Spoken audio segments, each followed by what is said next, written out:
As the summer travel season approaches, I'm excited to let you know about 2 upcoming Taste Travels, our immersive travel series hosted by cookbook authors and me, Matt Rodbard. On June 15th, I will be joining the Mediterranean dish author Susie Karache in Barcelona for an incredible week of culinary tours, cooking classes, and plenty of wine and jamon.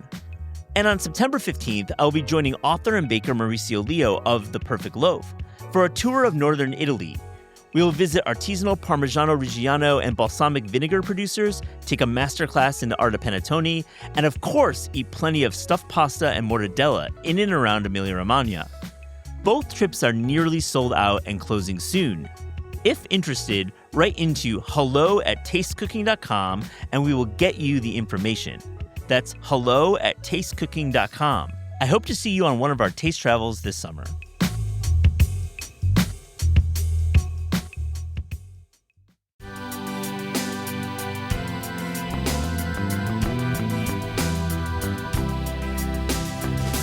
That's the reason why cookbooks are so much more magical than the online world. It allows you to sort of get lost into a world of desire of what, you allow yourself to be tempted, don't you, by the titles and the pictures and the photos of the food.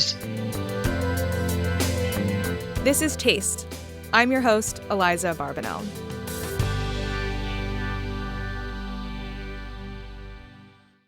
Meera Sodha is a cook and food writer based in London.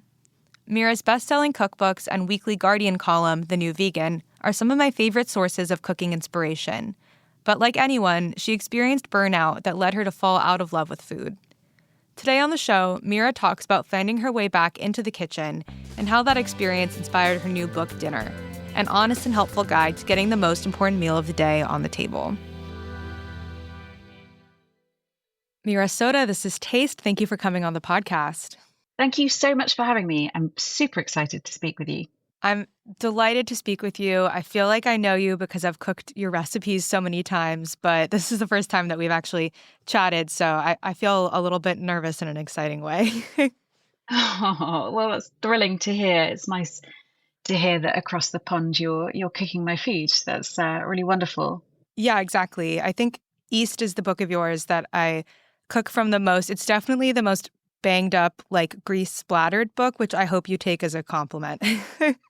I do. When I write my cookbooks, and there's only 4 of them. I think that's my dream, is that they live in the kitchen, splattered. You have to prise the pages apart. The spine's broken.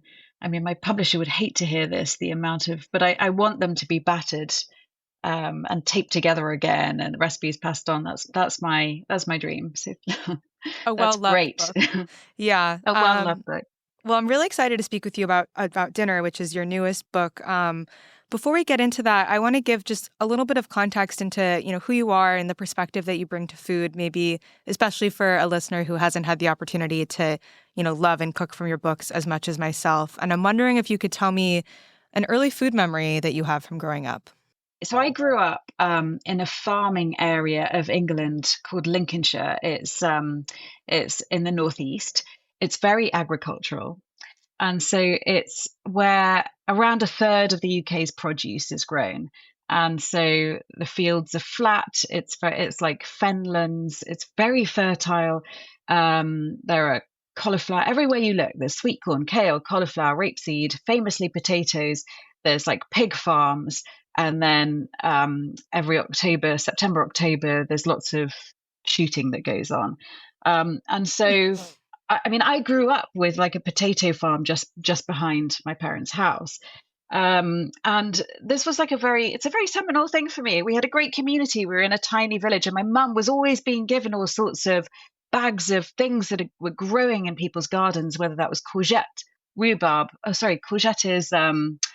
let me think. Zucchini, but you're zucchini. British, so it's okay. Right, I'm forgiven. Okay. And one time there was a brace of pheasants that was slung over the door. And so the pheasants were basically tied, I think, at the neck or the legs. And they were just slung over the door handle.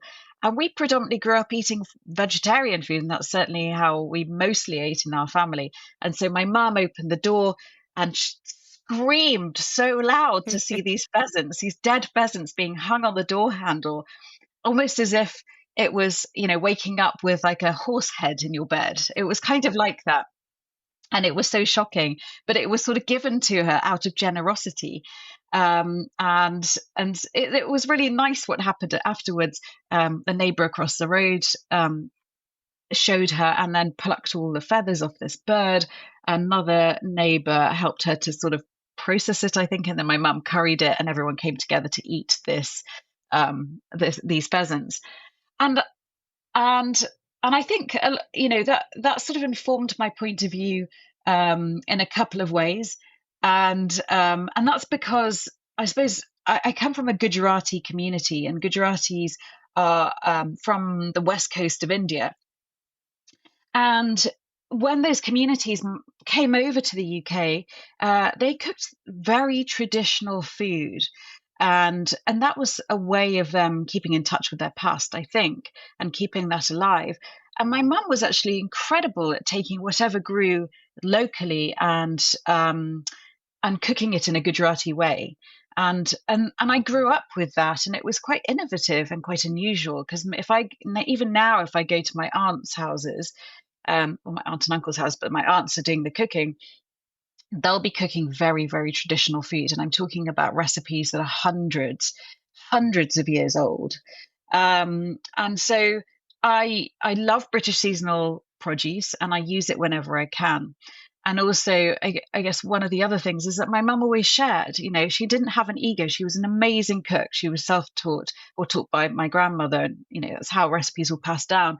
But she was always open to learning new things. And that's when I feel most alive, is when, I think food writers, you kind of possibly have this point of view. It's like, well, you must know everything. You're the food writer. It's like, well, actually, we all have so much to learn. And I love learning new techniques. I love being in people's kitchens. I'm always open to new ideas. And I think that's what's so brilliant about food, is that there's never just one way to do things. So I want to speak to you about Dinner, which is your most recent book. The tagline is 120 vegan and vegetarian recipes for the most important meal of the day. I think a lot of people have heard historically that breakfast is the most important meal of the day. So I'm curious why you think dinner deserves that title. I think in the modern world, I would say dinner is the most important meal of the day, because we lead increasingly busy lives. Mm-hmm. And breakfast can be eaten solo in a cafe, at home. It could be cereal, it could be muesli, it could be fruit, it could be yogurt. Whatever it is, you're not really engaging with it in the same way that you do perhaps with dinner, because you're just probably eating the same thing, and it happens day in, day out. And it's the same with lunch. Like, lunch for me is sort of leftovers, or eaten between meetings or cooking or whatever. I mean, whatever it is. But it's I think dinner is the most important meal of the day, because it's like whatever type of day you've had, it's a response button. You've had a terrible day, like making something meditative and delicious that you love, or that can give you comfort, can change that. It can bring you back together again with people. It's just it's a chance to reset and connect, and come back together and be creative, or just to create something soothing. And so I love dinner. I love dinner for that reason. Yeah, I had like half a banana for breakfast today, so clearly I agree with you that I think my efforts are better spent elsewhere. And reading the introduction to this book and articles you've published about the process online, it really feels like it was created as part of this larger journey that you went through of feeling, a deep cooking burnout, maybe in other parts of your life as well, but cooking is part of, your actual job that you do in addition to the thing that we all do to feed ourselves, and then kind of trying to overcome that. And I'm wondering if you could speak a little bit about kind of what that process was like. I'm still not sure what to call it. It was extreme burnout or a breakdown, but basically I woke up one day and I didn't want to cook, and I barely wanted to eat, and I'd fallen out of love with food and life in general. And I had to take a step back from work, and work for me looks like recipe development on a regular weekly basis, because I have a weekly column in the Guardian. And in terms of how I came back to it, it was very specific. It was almost a moment.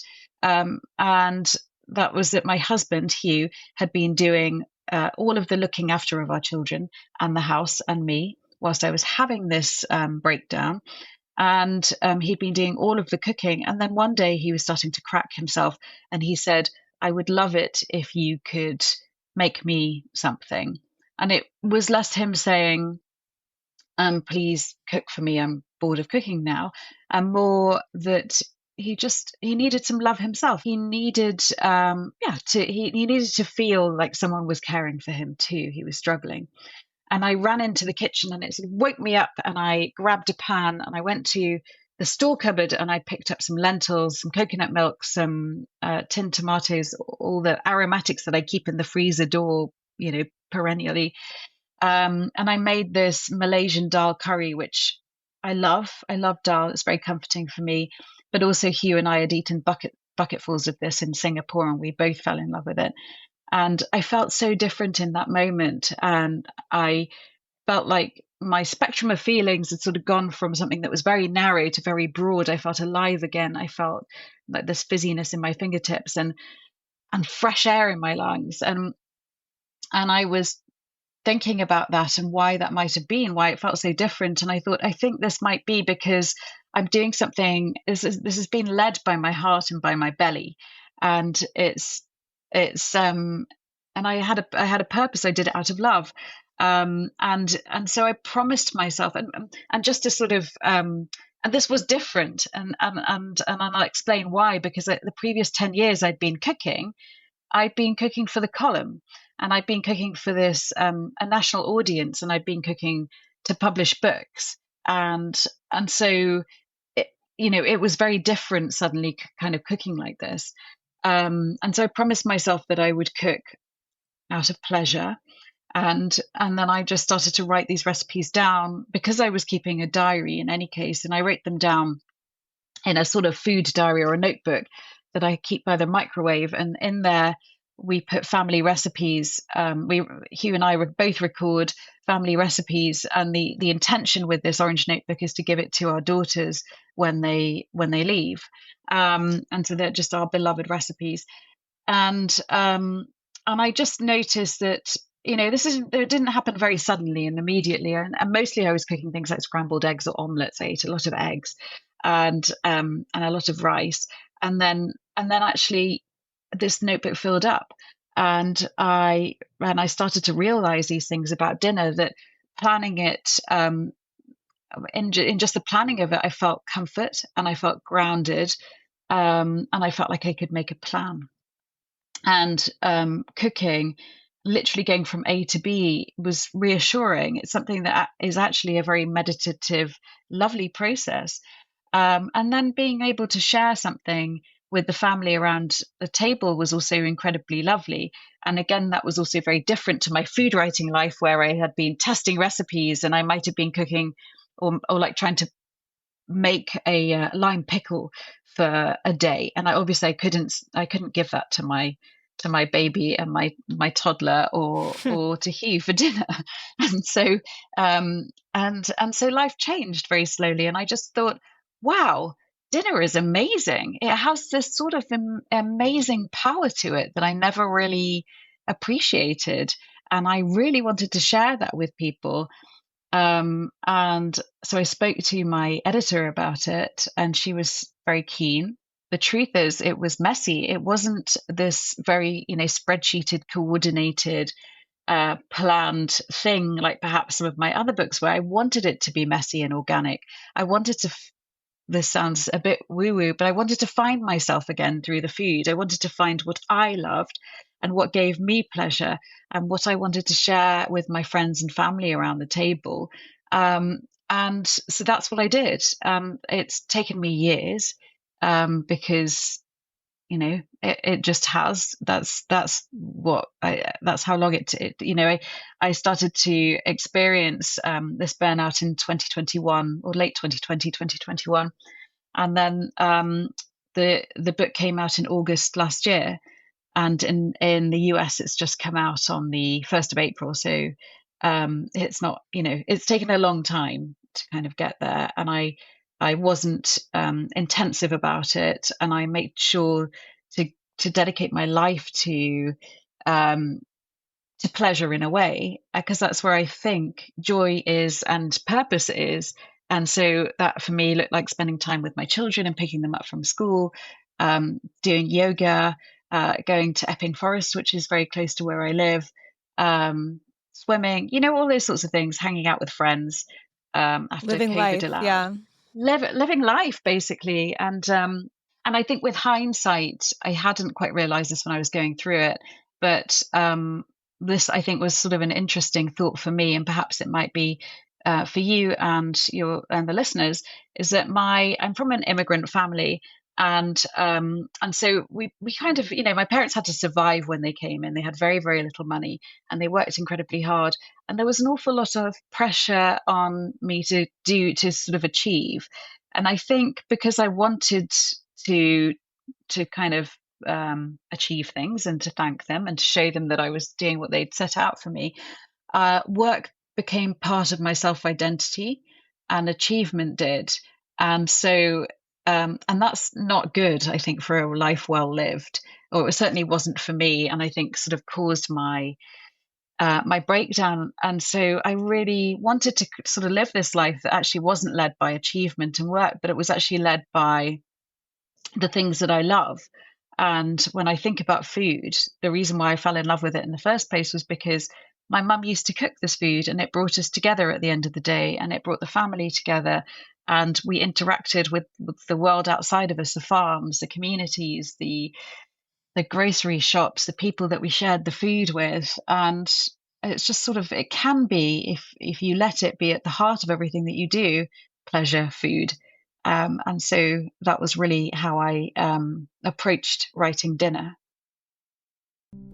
Hi, I'm Avery Trufelman, and maybe you can relate to this. There's so many great podcasts out there, but it's impossible to listen to them all. That's why I'm so happy to be the host of Hark Daily, a new way to hear the best moments from the best podcast conversations. Each weekday morning, you'll hear 5 captivating clips from amazing podcasts on the day's news, culture, and so much more, all in 20 minutes. And it's totally free. Check it out at harkdaily.com. Hey, podcast listeners. I'm Chris Morocco, food director of Bon Appetit and Epicurious, and host of the Dinner SOS podcast. Each week on the show, we bring the expertise of the Bon Appetit test kitchen to your kitchen. And this season, we've got a little something for everyone. We're debating whether spring produce is actually worth all the hype, solving your hosting anxieties, and helping you become a better baker with our BA Bake Club episodes on Dinner SOS. It's really special to, hear you speak so honestly about the process. And I think what you're speaking to is such a classic problem of when the thing that you love becomes your job, all of the things that kind of get lost around the way. And even the fact that, you said you've done your previous books, maybe there's a process, it's in spreadsheets, it's organized. I think it's really helpful to have a process, but sometimes if you just jump back into that process, you lose those kind of moments of discovery and magic that are why you fall in love with something in the first place, or that kind of lead to these unexpected possibilities. And I think that the resulting book does feel really organic, and it feels like recipes that, you actually do make at home all the time, as opposed to maybe things that have so many components and you live on the shelf but don't necessarily come home with you. And something that I wanted to talk about in the book is I love how it's kind of structured in multiple ways in the beginnings. You have it kind of structured by the hero ingredient. You have it structured seasonally. There's an alternative contents of the ways that things are being cooked, in the oven versus one pot. Did you always want to have kind of these multiple breakdowns, or how did you conceive about the structure of the book? I have always loved multiple ways into cookbooks, because I think you can have a main structure, but typically it won't really cover all of the different aspects of how you feel when you think, what do I want to eat tonight? And so I love multiple contents. And so but when it comes to the main contents, I've organized it by main ingredient. And that's because largely when I'm at home and I'm thinking, what do I want to eat tonight? I think I kind of go into the I'll see if there's anything on the side, like some juicy tomatoes, or I'll go into the vegetable drawer in the fridge, or the pantry, and I'll have a look at, the pulses or something like that.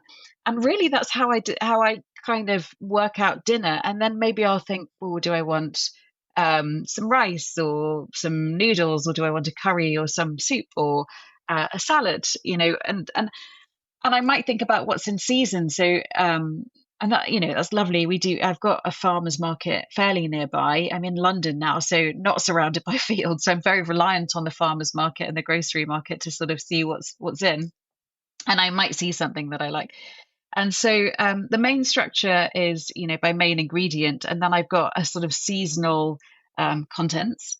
And then I've got an alternative contents, and that is, like, I can't remember exactly what I put in there. I think I put my favorites list in there, because people always say, oh, what are your favorites? And I thought, you know what? I'm going to tell you what my favorites are. Yeah, I love And then that. there's also, I've never seen like the recipe developers' favorites section in the book, but it makes so much sense. it makes so much sense, doesn't it? I would love to know about other food writers' favorite recipes that they've written, because those are the recipes that I want to cook. And I've got, sort of noodles, rice, picnics, date night. I don't remember exactly what I've got in there, but it's kind of different ways into the book. And then obviously, the interesting thing about cookbooks and life today is that most people, I think, when they're looking for recipes online, will search by ingredient. And then, like, let's say you have tomatoes and you fancy a curry, you might put tomato curry into your search bar.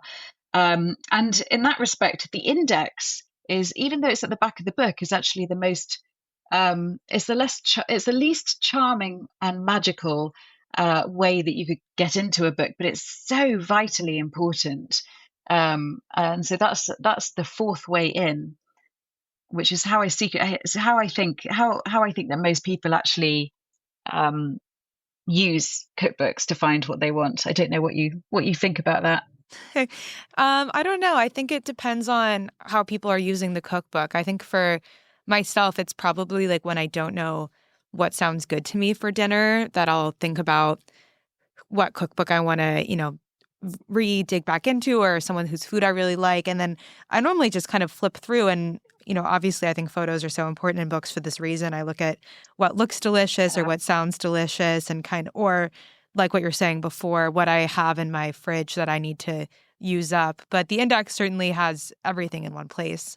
You're right, actually. I think I hadn't really taken into account that it doesn't allow for that's the reason why cookbooks are so much more magical than the online world, is that it allows you to sort of get lost into a world of desire of what, you allow yourself to be tempted, don't you, by the titles and the pictures and the photos of the food.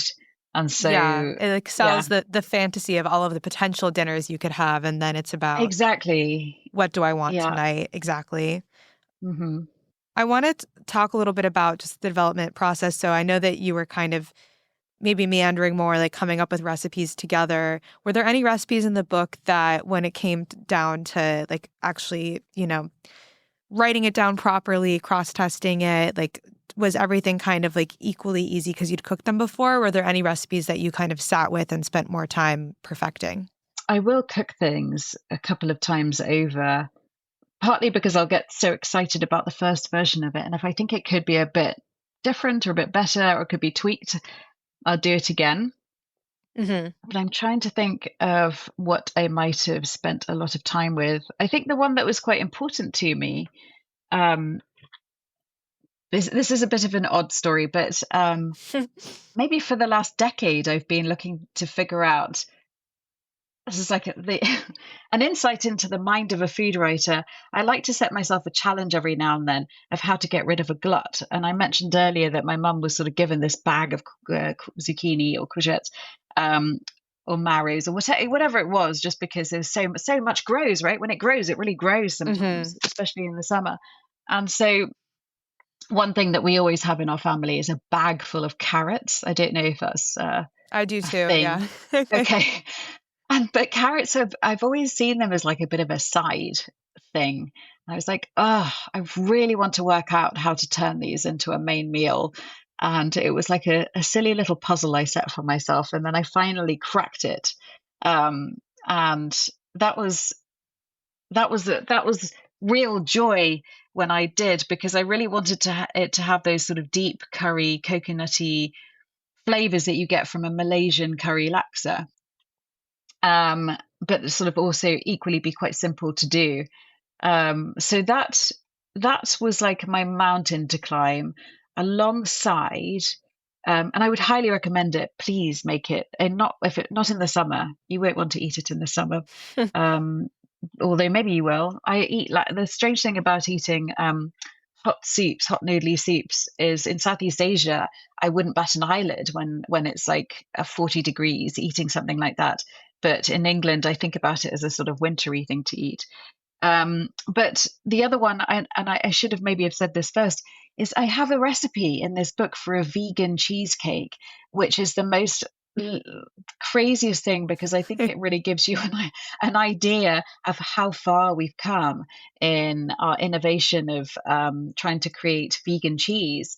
And that was disastrous many times over when I tried to make it. And then I reached out to the online community. And that is also one of my greatest joys these days, is that people are so open to sharing things. And I said, it keeps on splitting. I can't get this to work, but I'm sure it could. And then this guy, Matthew, got in touch with me, and he said, I think it might be the composition of the coconut oil versus the whatever it was in the particular cheese that you're using. And so eventually I worked it out with his help, and it felt so triumphant. I almost wanted someone to just give me a gold medal for it, because I think it was like, alongside childbirth, one of the most difficult things that I've ever done in my life. So I can get a little bit like that. It is mostly intuitive and mostly very easy. And like, what do I, sort of scrambled eggs or omelets, and that are, or, gorgeous noodle dishes. But occasionally it's so, I quite like the, sort of the challenge of doing something, because a lot of vegan and vegetarian food, I think, also is that, because we know 1,000,001 ways to cook chicken, but how do you extract the most amount of flavor out of a carrot? How do you create a vegan cheesecake? These things have to be, they're kind of, I think, I think a lot of people who are working in vegan food, and I don't count myself in this, they're very innovative, very sort of the leading the charge when it comes to innovation in food. And I know I've gone on for a little bit, but I just have to say one thing, and that is that I was recently in New York and in LA, but I really feel like a lot of New Yorkers are leading the charge when it comes to innovative ways to cook vegetables. Like, the food that I ate in restaurants over there was astoundingly good. Oh, what did you have? I'm so curious. Well, now here's the moment when I'm going to forget everything I ate. I'm just gonna, Did you go to Superiority Burger? Okay. Yes, I did. And I came back and I made the collard greens sandwich I love that sandwich. almost immediately. It was absurdly good. And also, I love the process of cooking it, because you get the biggest pan that you have and the most amount of collard greens. And then you just stir it once every 5 minutes until it reduces down to this elemental, gorgeous, buttery flavor, and then grate some cheese into it. And I was like, wow, this is like a 4-ingredient recipe that's like one of the best things I've ever eaten. So I'm very thankful to Superiority Burger and Brooks Headley. He's just a genius. But also, I went to Meera in Brooklyn, and I thought that I had some fantastic stuff there. And the Four Horsemen, which wasn't as vegetable heavy as a menu, but everything that I ate there was like, the flavors were so precise, you could put them on a pinhead. They were fantastic. It was fantastic. Yeah, I love all of those places. I think you did a good job while you were here, for sure. Great. And I'm glad that New York and LA are coming through on the plant-based food front. Mm-hmm. I think maybe LA is more known for that than New York, but I think there's a lot of exciting vegetable-based stuff happening here still. Yes, loads. I wanted to ask you about a plant-based recipe in this book that uses an ingredient I've never heard of before, which is vegan haggis. How is that possible? Like, what is that? Yeah. It shouldn't be possible, should it? And I'm sure there's still a lot of Scots out there that are probably quite angry about the vegan haggis. But Apologies. there's yeah, no, it's not. It's actually made by a Scottish company, the vegan haggis. So it's I didn't shy away from using ingredients that are available quite widely here, that might be like semi pre-made already. And one of those ingredients, so this vegan haggis is made by a company called McSween's, and they're a Scottish company, and it's the most widely available haggis in the country. And so they sell loads and loads of haggis. And then they came out with a vegan haggis, and it I can't tell you how well it works. It's a combination of vegetables and pulses, and it's because and it has this incredible savory flavor, this gorgeous sort of nutty, crumbly texture. And it's great. It's absolutely fantastic. And it's very rich as well, which you can't say of a lot of vegan food. But it's perfect. It's a perfect substitute, I'd say. There's actually loads of people, although they're quite familiar with haggis, like haggis someone should record people's facial expressions when you mention the word haggis here, because the meat version of it, because it has got, now I'll probably get this wrong, but I don't know if it's tripe or sheep stomach, or, there's various innards of different animals in there. And there's quite a lot of people who shy away from the actual original version of it. So in many ways, I think the vegan version is a more palatable version for the people. Yeah. I mean, according to Wikipedia, which is never wrong, obviously, haggis consists of sheep's pluck, which is heart, liver, and lungs, and then it's mixed with onion and spices and suet, all of these things. And I guess I feel very American because I've never had haggis. I think it's actually illegal in the United States. So I'm trying to imagine what this tastes like. Is it similar at all to like a soy chorizo alternative in terms of this like crumbly spiced texture, or is that like just completely different in your eyes? So I haven't tried the soy chorizo. I think that might be specifically American. But what it tastes like is like imagine a very traditional stew, or like even a French stew, but you've got a lot of herbs in there, but they're kind of the wintry herbs. And they're sorry for pausing, I'm trying to say herbs instead of herbs and struggling a bit. No, say how you want. Rosemary and thyme, quite rosemary and thyme heavy, onion heavy. So you've got a lot of base flavor in there, bay leaves, things like that. And then on top of that, you have like potentially a sofrito, but it's cooked down. And so you put your celery and your carrots, and this all creates this beautiful flavor. And then layered on top of that, now I can't remember exactly what McSween's put in there, into their particular vegan haggis, but let's say nuts and lentils, for example. And so you just have like a very like almost like a very flavorful nut roast. And so it sort of comes in this sausage form, this big sausage, and then it sort of turns into a bit of a crumble when you open it, and then you can fry it quite hard. And it's one of those incredible things for cooks because it's almost like you can't go wrong with using this ingredient. It has such a wide bandwidth to it. And I love recipes like that. It's like, don't worry about it. It's not as if you bake it for an extra 5 minutes, it's going to be a disaster. It's a pre-made ingredient. You can keep on adding more flavors to it if you wish. You can, put it into dumplings and pies, or just eat it as it is. And it's a fabulous thing. Sorry, one other thing that I thought might be helpful is that in some ways, if you think about sort of the same flavors that you get in a traditional English sausage, if you're familiar with that sort of sausagey flavor, but just like more crumbly and nutty and lentily. Right. I think the flavor is probably quite different to soy chorizo, but the crumbly aspect is similar. And maybe on your next trip to the US, it might be something you'd be interested in trying. Thank you. I'll pick some up. I think one of the interesting things about being a recipe developer and a cookbook author online in 2025 is like people are making what you cook and sharing it on social media and tagging you, and you have this kind of connection with this audience of cooks that are making your food. And I'm curious if there are any recipes from the book that you've seen folks making a lot so far, any kind of like crowd favorites. Yes, I can definitely. That is what's amazing about it. So you get this sort of instantaneous feedback.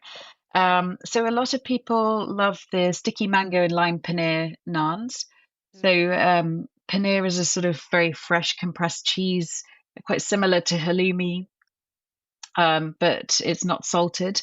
And so you can throw lots of flavor at it. And this is a super quick, almost a 10-minute recipe where the key ingredient is actually mango chutney, which forms part of the glaze and is cut through with some fresh lime juice. So it's super delicious. It's this fried paneer with this mango chutney and lime glaze. And then there's this sort of fresh cabbage and lots of mint and coriander, whatever herbs you've got, all rolled up in a naan. And so lots of people have been cooking that. The kimchi and tomato spaghetti has had a lot of love. The Malaysian dal curry, people adore. I still cook that like every other week. And I have a batch in my freezer always. Oh my gosh. I almost forgot to tell you about the baked butter paneer curry. Now, I didn't really believe you could actually bake a curry, and then I tried to. I love butter paneer. It's kind of based on the butter chicken. It's like a tomatoey, spicy, creamy curry. It's gentle and it's satisfying, and you can almost put anything into it. But I love putting paneer into it. It's quite rich. It works so well in the oven. I think people have been going bonkers for that one. Yeah, that one's actually a real winner. They all sound so great. I think the like butter paneer is like such a hard thing to not want to eat all of the time that it makes total sense that it would be popular in that kind of way. And I feel like, we're talking about this experience of feeling cooking burnout, which I think a lot of people can relate to, and kind of finding your way back into cooking again. But I know that, life is still busy. I'm sure there's still moments in time when putting dinner on the table is harder than others. And I'm curious if there are any like pantry or fridge or freezer staples that you kind of rely on to keep on hand because you know that it'll be like a really great shortcut to dinner. Yeah, so I in our family we eat a lot of rice, and I always overcook rice and keep it in some Tupperware in the fridge. And then it's even better the next day because you can fry it up. And I always also keep silken tofu, which is you can get this beautiful silken tofu here. I don't know if it's also available in America, which is very fresh, but it's actually got a relatively long shelf life to it. But it's like custardy and silky and beautiful. I'm not saying it's as good as fresh silken tofu, but it's almost as good as fresh silken tofu. And the benefit is it just lives in the store cupboard. And so I will fry the rice with the silken tofu, any vegetables that I have, and I will top it with crispy chili in oil and maybe an egg. I love to make some soy marinated eggs, and so I tend to have those in the fridge always as well. And it sounds like a very simple meal, but it's just absurdly satisfying when you're too tired to cook and you just need something. It's always what I want to eat. So I love that. I love that meal. But also I find myself using condiments a lot. I rely a lot on condiments. Because I call them sleeping giants because they just sort of deploy so much flavor. And again, you just need maybe something starchy, like a base, or even something like an aubergine, and then either gochujang or kimchi, and you can build a meal. So I use kimchi, for example, as a base to a tomato spaghetti, and we eat that a lot with the sesame breadcrumbs. I use it a lot in taipei, these pancakes that I make at home, and I will just sort of put it through the middle with whatever cheese we have in the fridge. And my girls absolutely adore that, and we all love it. And it's just a nice thing to eat. You give everyone a pair of chopsticks, and you can have it on your lap in the garden. It's just a lovely, simple thing to cook. And gochujang, I think, is an amazing ingredient because of the funk and the heat and the sweetness. It performs on so many levels, and I use that in pasta sauces, in stews. There's a sort of gochujang vodka pasta in the book, which is a really fun sort of extra dish. But it's lovely just to sort of, you can kind of turn it into a sauce if you like. And I think as long as you've got rice and vegetables and either eggs or tofu and a condiment, you can always build a meal. And so that's how I tend to build meals, when in that sort of way, when you're like, I just need something and I want it to be good. And I don't want to have to, order something on DoorDash or Deliveroo, which is our version of that, to kind of come because I can't be bothered. Yeah, I completely agree with you. And I think reading your book, it's really clear that you're somebody who loves condiments, appreciates a good condiment. I cook a lot with laogama chili oil at home, but you use a specific kind in the book that I'd never heard of before that has like kohlrabi and peanuts and tofu in it. And I'm just immediately going to the store after this to try to find it because it sounds so delicious and a little bit more like substantial and hefty than like the traditional kind of soybean chili oil that I used before. Yeah, it's fantastic as a product. It's really simple, but it's really clever, because it's, again, like just one ingredient that you can use in a recipe, and you can use it in many different ways. And what I like about it is you've got those lovely red peanuts that are really stay incredibly crunchy in that oil, and you have these like quite these fried tiny chewy cubes of tofu. And it's not that hot, and so you can kind of add as much or as little as you like. But the recipe that I was introduced to it by my friend Ben, who's a fantastic cook. And I always want to know what Ben's eating because he's always cooking the best food out of all of my friends, with apologies to my other friends. But he made he sort of fried this aubergine and some celery. And I'm not a big fan of celery. And then he braised it in some vinegar, soy, and this laogama, kohlrabi, and tofu, chili crisp, and it was one of the nicest things that I've ever had. And the celery just turns into this, it's a difference between a cat that's ready to get its claws out and very punchy and like a lot of attitude, and this pussy cat that's just purring. It's very soft, very delicious. These braised aubergines just soak up all of that sauce. It's ludicrously addictive. And I think my friend Ben's a genius. He really is. So I tell everybody about that, and I feel like I can because it's his recipe, but it's so good. It's really good, and I would recommend it. It is something that's really widely available now. Well, not widely available as in all supermarkets, but it's not difficult to find. And there's also a lot. They've got another like a black bean version, which is also very delicious if you find them. Buy them all. They're all wonderful. Yeah. Yeah. I have two already, but I think I could use some more in my fridge. And we're lucky to have a lot of good Asian grocery stores here in New York. So I think that will be something that I seek out. I think I'll seek out a lot of things for this book.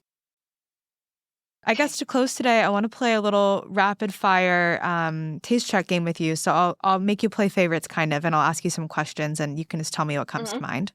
Okay. Your favorite cookbook right now that isn't your own? Okay, the one that I've got out at the moment that I think is really fun is it's called Cool Pasta by Tom Jackson. And I think the tagline is something like the new pasta salad or reinventing the pasta salad. And I love this book because maybe for the last 3 decades, there's been like 2 pasta salads that we know as Brits. And then Tom's come along and it feels like it's sort of quite a niche thing. And actually, it shouldn't be a niche thing because pasta's amazing and pasta salads are always amazing. And so he's expanded this all out into a book, and it's like highly original and it's brilliant. I haven't cooked from it, but I can't wait to cook from it. It's great. Cool pasta. I love that. Okay. Your go-to picnic meal? My picnic. So I did actually have a train picnic the other day, and I specifically made the superiority burger collard greens and made myself a focaccia sandwich to eat. And I just thought I couldn't think of a better thing to have on a picnic. It was so good. Did you eat it right away? I feel like it's kind of a wet sandwich in a good way, a saucy sandwich. Well, I don't have his recipe. I just sort of made mine. So I cooked my greens until they were quite dry. And then this was the night before. And then I grated the cheese in. And then it was in the fridge. And so it's sort of, because of the cheese, it sort of stiffened up a little bit. But I tell you what, it tasted great. And I took my train at something like 10 o'clock in the morning. And it was just, I was thinking about this sandwich right up until 12 o'clock, where I allowed myself to eat it because I really wanted to eat it for breakfast. It's that good. So it wasn't as wet as his sandwich, but it was really nice. That sounds very nice. Your favorite ice cream flavor? So I love gelato because I prefer a sort of milk-based ice cream rather than a cream-based one. But always custard. Well, not always custard, but I like. There's a brand here that does a pistachio and lemon ice cream. And it's extraordinarily good because I think pistachio gelato is already fantastic, but it's very rich, and I think salt can really add to it. But the lemon really gave it something new, and it sort of met the pistachio in the middle. It's by a company called Hackney Gelato, which I don't think is available in the US, but it's really, really outstandingly good. Yeah, that sounds very special. Okay, your favorite London bakery? That's a bit of a funny one because I think my favorite bakery will always be a local bakery. And so there's a bakery called Sodha Bakery, and it's quite close to where I live. And it's headed up by Pa, who is Ghanaian. And so he makes all of the basic stuff exceptionally well, which is why I love this bakery. And so you can get a fantastic baguette, a brilliant sourdough, and a really good focaccia there. And that's what I tend to go in for. But also, he will also occasionally, if it's mango season, or put mango and cardamom together into a bun, or he's done all sorts of different things with caraway seeds. And was occasionally bring like a Ghanaian flavor through his baked goods, and I love I love the rotating menu of things. Like, it just feels like, oh, today I'll do this thing, which is great, and so it always feels fresh and new and makes me going back for more. So sorry, I don't know if I mentioned the name, but it's called Sodha Bakery. Yeah, that sounds so delicious. I wish I could eat there. Okay, your go-to late night snack? Okay, so late night snack, I always have dumplings in the freezer. So I love the frozen section of the Chinese supermarket, and I have a lovely brand of frozen dumplings that I love. And what I love about frozen dumplings is that they're probably very, made with such care and attention. But to eat them as a meal, you can steam them in about 6 minutes flat from the freezer, and I love them. They're just they're very easy and very lovely, and so that's my late night snack of choice. Mm-hmm. Your desert island condiment trio, if you could have 3 condiments with you. I think kimchi would definitely be up there because I use it so frequently. And perhaps mango chutney as well. It's sort of, I feel like it's part of my DNA.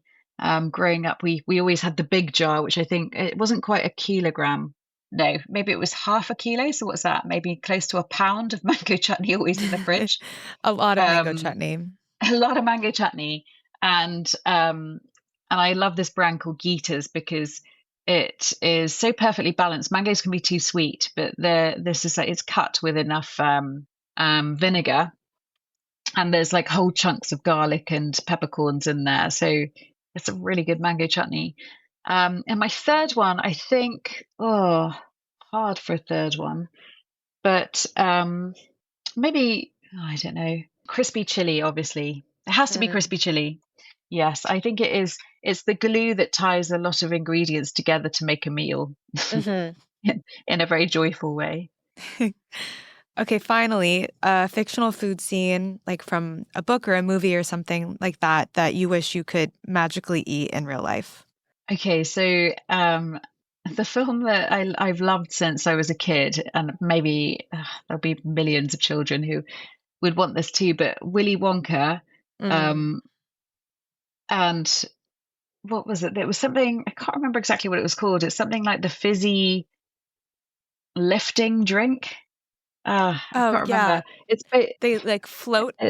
yes. So you drink this fizzy drink and you can start floating. And wouldn't that be amazing if the bubbles actually did that from your fizzy drinks? So I've always wanted to drink that, and I quite enjoyed the lickable wallpaper in there. That was always quite fun. I don't know if you remember that scene, but No, I remember that. And also, I think there's a gobstopper that you suck on, and it's like every meal of the day. It kind of goes through those oh flavors. yes, actually, that's what I wish I'd said. That's definitely the best of all the things I think in that film. I forgot about that, but that is imagine. I mean, you could take it to a desert island and not need to pick three condiments. You could have anything you wanted. Um, such a great idea. If only. I mean, I don't know why people are spending their time developing AI. Someone needs to make that gobstopper in real life. Don't they? That's going to be your next project, maybe. Yeah, I think it is. Forget cookbooks. This is what I'm up to next. Most people, you think that I ask a lot of people this question, and Willy Wonka almost never comes up, which is kind of surprising. So I really Oh, appreciate you shocking. mentioning it and getting to Okay, good. reminisce about it. And thank you so much for coming on the show. It's been so special to talk about dinner with you. Well, it's been really fun chatting to you. Thank you so much for having me on. Susan Dominus, welcome to This Is Taste. Great to see you. So great to be here. Thank you so much for having me. I'm excited to talk to you. I'm a very big fan of your journalism, writing for the New York Times Magazine and throughout the paper. And we're going to talk about your new book, The Family Dynamic. I have a lot of questions. You have a great case study about a family that ran a Chinese restaurant in Appalachia. And it's a terrific portion of the book, but there's so much more in it. But because this is a food show, and I have to ask you, where have you been going out in New York City lately? What are some of your restaurants, some of your food picks in New York? Well, it's not so I have to admit I live in the suburbs now, but Fair. I do, of course, come in. And it's not like a place where I would go regularly, but I did go someplace recently that I thought is sort of a great tip for people, which is we had a French family with whom our children have done exchanges come to stay with us. And like their English is not so great, and our French is not so great. So I was looking for something that would be sort of fun and almost entertainment, like meal as entertainment. And we ended up going to the Peking Duck House on Mott Street. Amazing choice. What a great one. And, it's funny because it's the rare Chinese restaurant in Chinatown that you go into, and, it's mostly non-Asian people who are there.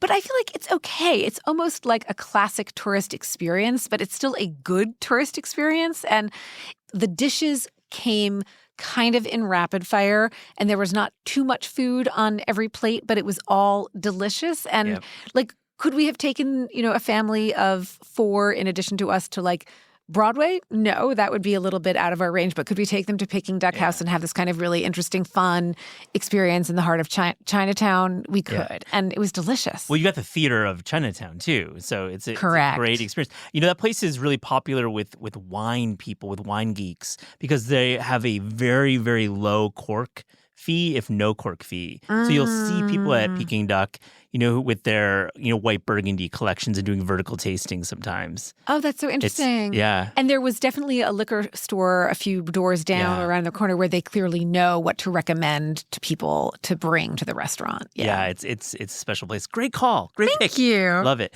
Let's talk about the Chen family. It's a great, there's moments where you're learning about the immigration story from rural China to America. You're learning about the restaurant industry. You're learning about siblings, which is the theme of your book. So just tell us a little bit about the Chens and how the siblings within this family, how their lives kind of lead to a broader idea. Well, I was really interested in the restaurant and the role that it played in the integration of this Chinese immigrant family into Bristol, Virginia, it's in Appalachia, so it is definitely Appalachia. It's a small city, but but there still were very few Chinese people there. So what I came to understand was that the restaurant was so much a part of the family's lives. The kids were there till 2 a.m. sometimes when they were little, sleeping on the red banquettes because their parents were working such long hours and cleaning up. They were almost living their lives in public. The kids would come and do their homework after school at the Chinese restaurant. And then the mom was very intent that they all become musicians. And so they had a piano at the Chinese restaurant and all of the kids learned to play. And so the diners could sort of see them making progress, and they got to know the kids because they were there all the time. And I realized it's one thing if you're an immigrant and you open like a shoe store and people come and buy shoes for their kids maybe once a year. Yeah. But if you're a restaurant and your kids are there all the time, there are people who are coming all the time and they really get to know your kids. And so the family was expanding its network of mentors and surrogate siblings and aunts and uncles for these kids. Yeah, and like you really show you paint the portrait of the matriarch of the family and having the children play for the diners with the beat up piano in the restaurant. And I think music is a big part of this story where music and this drive for perfection has kind of led to a higher understanding of their place in society. I mean, tell me a little bit about the dynamic between the siblings, because they all ended up, and we'll get to their story, they ended up living remarkable lives. They have we have some crazy stories here. But this like music seemed to be the root of it. I think it was definitely something that their mother did. The mother did not have a musical background, and she was quite bitter about that her family hadn't been able to provide that for her. Her father was a naturally talented musician, and she says that she saw his life had ups and downs. He lost his business during the Cultural Revolution, that she saw how much music provided consolation for him. And so she wanted her children to have that beauty in their lives and to have what she couldn't have. It wasn't about getting into Harvard. Like she didn't, she came straight from China. Like when her kids were so small and she was bringing music into their lives, she wasn't even really understanding that that's the kind of thing that in America gets you into college. She just wanted them to have this thing that she couldn't have had. And her kids really stand by that. They really say it wasn't about performing for, it wasn't necessarily about status. It was about just she really valued music. But she worked such long hours that the kids were the ones who really brought each other along. And the oldest sister, Elizabeth, really would watch over her younger brothers, and the older brother would look over the younger brother's work in turn. And, Devin, the very youngest, talks about playing a piece by rote and having his older brother really dress him down for not putting his heart and soul into it and just kind of going through the motions. And that was for Devin, like gutting in a way that it wouldn't have been if his mother was very forceful, like you have to practice and you have to, but like Gong's opinion really mattered to him, his older brother Gong. Yeah. So the siblings were hugely influential in each other's lives. Yeah. So let's talk about Xian, the father, that you tell the story of him moving to America first. And this is a story that we hear time and again. He's moving from China and really having no real opportunities outside of the restaurant industry. It seems like restaurants from people immigrating from mainland China in the 70s. This was like there's a clear path.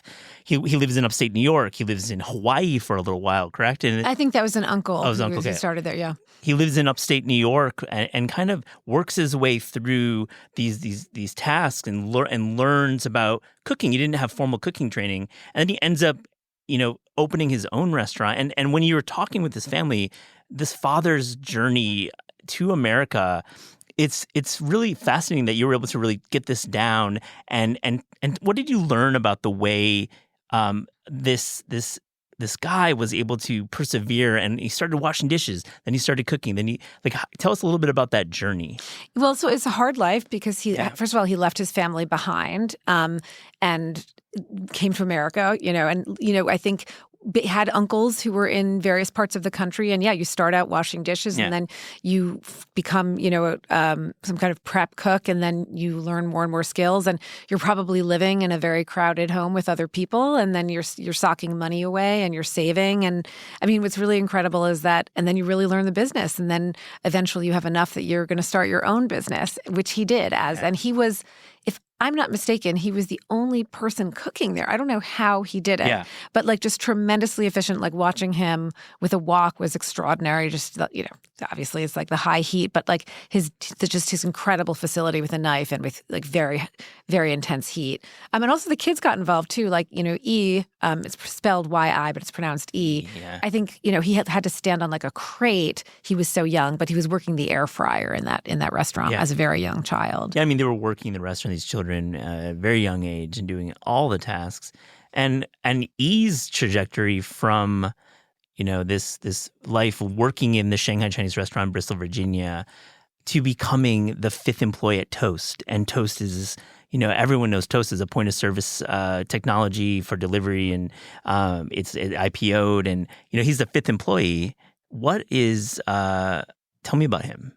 Yeah, and just for people who don't know what Toast is, I would say like what Amazon is to stuff you want to buy, Toast is to restaurants. Yeah, they are ubiquitous.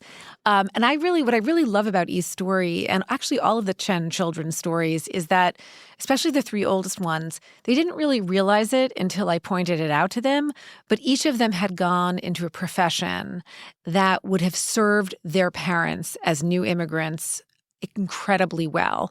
So I'll get back to E in a minute, but, Gong's parents, their English was never really fluent. That meant that Gong his Chinese wasn't that great. He couldn't really communicate with his parents. Yeah. His parents, their professional life was very challenging because they had to have their kids do a lot of the translating, between restaurant business and the bank, or, the air conditioner repair guy. So, Gong ended up working for an AI English language instruction business that's thriving. They couldn't afford doctors. Elizabeth is now a doctor herself, and she works with a large Chinese immigrant population because she speaks, I'm sure, Mandarin. And then, and here he is. The parents worked so hard. E gets hired by Toast, which basically tries to make the lives of restaurant owners easier and more fluid. And you don't have to reinvent the wheel, but like, here's this software and use it and you will thrive. And to me, it's very touching that they hadn't even really put it together, But I mean, E knew that he was drawn to Toast because he also knew he had something to bring to it because he'd been so intimately involved in the restaurant world for so long. I want to zoom out, and Susan, like siblings. This is the topic of your book. What drew you to siblings as a study, a cultural study, a psychology study? I mean, there's many examples within the book. There's famous siblings. There's siblings who are anonymous until now. Fascinating topic, but maybe a little unexpected. Well, what's funny is I was interested in families in which the siblings are all incredibly high achieving, probably because I went to summer camp with some cousins whose uncles and aunts were very famous New York figures. Wendy Wasserstein, the playwright, the financier Bruce Wasserstein. And I was just obsessed with Wendy Wasserstein. And I just wondered, how were they raised such that they became so successful in such different fields? But when I went to write the book, I wasn't thinking it was going to be a book about the siblings. I thought it would be about the parents and how they raised these siblings such that they were so successful. It was really only when I was deep into my reporting and really understanding the mechanics of how these families had reached the heights that they had that I understood how dependent they each were on each other in one way or another to get to where they arrived. I mean, do you feel that the popularity of Succession had a little bit of, it feels like this is a really timely book for that reason. We think about powerful siblings and high-achieving siblings differently because of that show. Oh, that's so interesting. I mean, I started this book way long before Succession, but there does seem to be a lot in the air. White Lotus was also the most recent season, was really intensely focused on siblings. And maybe there is something bubbling into the pop culture about that. I'm trying to think why that would be for a minute. I think people are becoming more and more cognizant that like parenting effects are not as powerful as we thought that they were. Research really shows that although parenting definitely matters, it matters less than we think in terms of like the choices that you make. Are they going to like, can you make your child be gritty? Can you make your child be more conscientious? Probably not. Yeah. What's the food like at Shanghai Chinese restaurant in Bristol? It's Tell me. delicious. It sounds amazing. It sounds like they really take a lot of care in it. Yeah, I think so. And they really love fresh food. I mean, they had a very, very, very humble home, but they had a garden in the back, and sometimes the mom would bring things in, as a special gift for customers. I think his duck actually is really delicious, as a matter of fact, and it's been a long time since I've eaten there, but they have a very, very loyal following. Yeah, I mean, it was the scene where Xian is up, visiting the family, and he's getting a phone call about his restaurant still, and he's still working there in the book, at least, even though his son is. They're still working very hard at that restaurant. I think they worked 7 days a week for years and years and years. Now they sometimes take a day off, but I still think they do a lot of it on their own. Retirement's not in the. I haven't learnd that they've retired. Nobody's mentioned that to me. I should follow up, but they still work incredibly hard, and also that's their that's their way of socializing. It's their community. Well, let's talk about some of your other work in the New York Times. I was drawn to this piece, and I remember when it ran a couple of years ago. Is that drink worth it to you?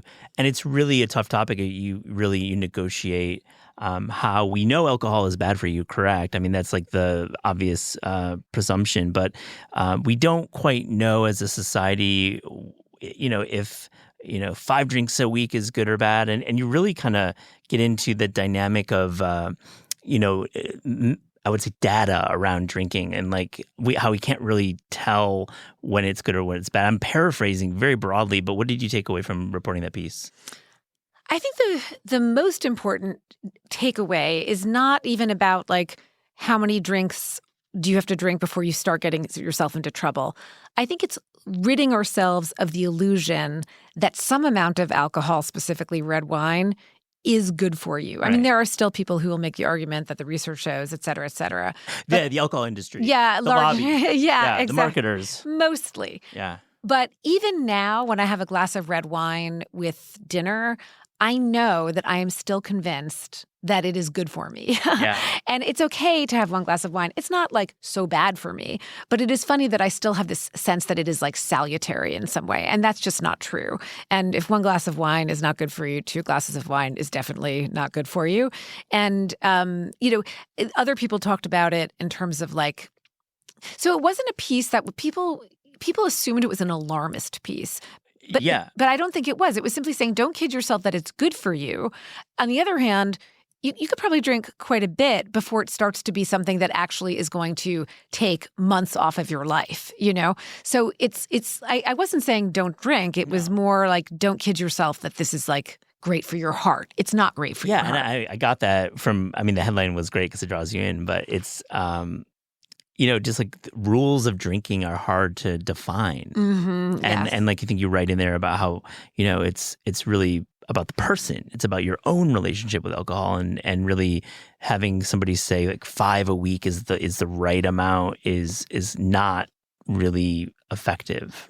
Well, it's more of the sense of also how tolerant are you? What is the benefit to you? If it's your greatest joy in life and it's ultimately going to take 3 months off your life, maybe you have that glass of wine and a half or 2 even every night with dinner.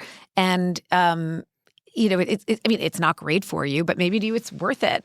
But for me, I realized it was helpful for me to report it out because I realized for me that I do like the taste of it, but it often makes me sleepy. Sometimes it has a kind of depressive effect on me, and it's definitely not good for me. So, why was I doing it? And it was very thought provoking. Yeah, and then the kicker is great. It's you have a joke, and it's your own, it was a margarita or something, and you were basically I guess I'm having this drink anyways. Or was it my friend? I think it was my friend was saying. Your friend was we were at a party. Yeah, no, I know. I think that's the thing that also did occur to me when I was reporting it is how much alcohol is part of our social life. I mean, it seems banal to point it out, but then I went to this one party and it was a great party. Yeah. It was outdoors. So people weren't going inside the house. And there was nothing but alcohol to be drunk. Now, next time I'll bring non-alcoholic wine or I'll bring a cup. Now I often, when I go to a party, I bring a couple of Pellegrinos or bring sparkling cider. Yeah. Not because I'm such a teetotaler, but just because sometimes I'm just, I've had one glass of wine and I'm there for 2 more hours. I don't want the second one. So it's nice to have the option. I mean, a great host needs to have some NA beer, needs to have some dealclass And I wine. think people increasingly are. We covered a lot on the show. I mean, it's such a growing industry, and products are getting better and better. Agreed. Particularly dealclass wines from Germany are fantastic. Yeah, and I think that's a great. I think it's fantastic for us all. I really do. I mean, thinking about the alcohol industry, what they're seeing these shifts in behavior with NA and sobriety becoming very popular with Gen Z. Yeah. I mean, they must be fearful. I know. I think gummies are probably the bigger threat Yeah, than the non-alcoholic beers. No, it's true. Gummies are definitely the other alternative. They're calorie-free also, I mean. Calorie-free gummies. We got to tap into that on the show. Another story, remarkable reporting, and I just it's totally not food related, but I think it's important to, and I'll link to in the show notes. You reported on the first COVID patient in New Jersey. You reported in March 2020, published in early April, like really on deadline. And I just wanted to take the opportunity to ask you about that reporting, at a time when the world was falling apart. Our journalists were out there on the front lines. Terrific reporting. What was that like? In some ways, it was awful. I mean, everything was awful then because, you can imagine if it ran in April, I started reporting it in, I don't remember, mid-March. So I was hearing about what was happening in hospitals at the granular level. Things were moving very quickly. So when I started reporting on this gentleman who was the first COVID patient diagnosed, there were certainly many, many others, but he was the first one diagnosed with COVID in New Jersey. He was the only one in the patient who had COVID. And by the time the piece closed, 1 or 2 of the doctors who treated him had died of COVID. It was an awful, awful time. And so I felt like as I was reporting the story, I was learning things that hadn't quite trickled out to the public. And it kind of cut both ways because, those doctors did die of COVID. I don't think people realized how quickly people were dying at times and how contagious it was. On the other hand, many of us did go on to have COVID and not suffer such severe consequences. So it was both the piece, when I look back on it now, it was both in some ways alarmist and at the same time alarming, because I heard about the worst case scenarios. This young, the person I was writing about obviously survived. He's in great health now. But the fact that within the span of reporting a very short piece on short deadline, 2 doctors had died. It was just who had treated him. It was awful. And he finds out that he has COVID by watching the news in his hospital room. Yeah. And to be clear, he was a physician himself and physician assistant. A physician assistant, and he was in healthcare and he was just exposed early and who knows where. It could have been anywhere because as we know now, there were so many people who had COVID. And by the way, just never got that sick. So that's why there was this confusion about it. It just seemed like everyone who'd been it was only the people who were really sick who went to the hospital, got diagnosed. Oh no, COVID is like deadly. And he was quite ill, this gentleman that I wrote about. It was also a fascinating reporting experience because the coin of the realm for reporters is like face-to-face access. You want to be able to write a scene and see what's going on. But obviously that was a piece that I had to report. It was one of the first pieces I've ever reported entirely by phone.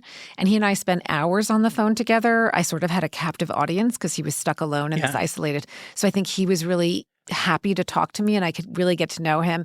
And I always tell my journalism students that, having somebody talk to you right in your ear, it's true, it's different from being face-to-face, but it's in some ways it's more intimate because it's so close to your brain. It's like right in your ear and you're not seeing each other. So you're completely removed from whatever self-consciousness, people feel, looking for, how do I look? How does he look? That was all removed. It was all by phone. I still have never met him. I thought for sure I would meet him. I wanted to take him and his cousin, who he called his family friend, who he called his cousin, or his cousin who he called his brother, another doctor. I thought for sure we'd go have a big meal, after they were both healthy, but it just never happened. I mean, a follow-up piece would be incredible. Yeah, he's in great health. That's good to know. It took a long time, but he is in great health now, yeah.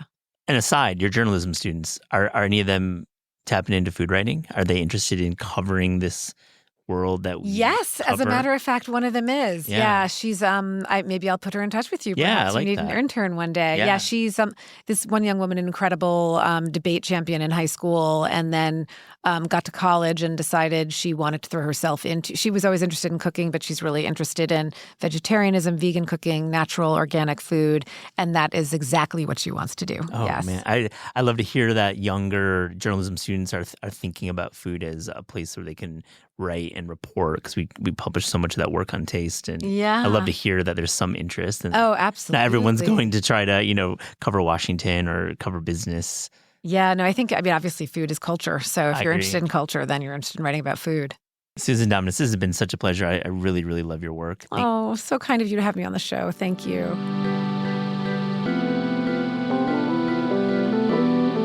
This is Taste is hosted and produced by Matt Rodbard and me, Eliza Barbanel.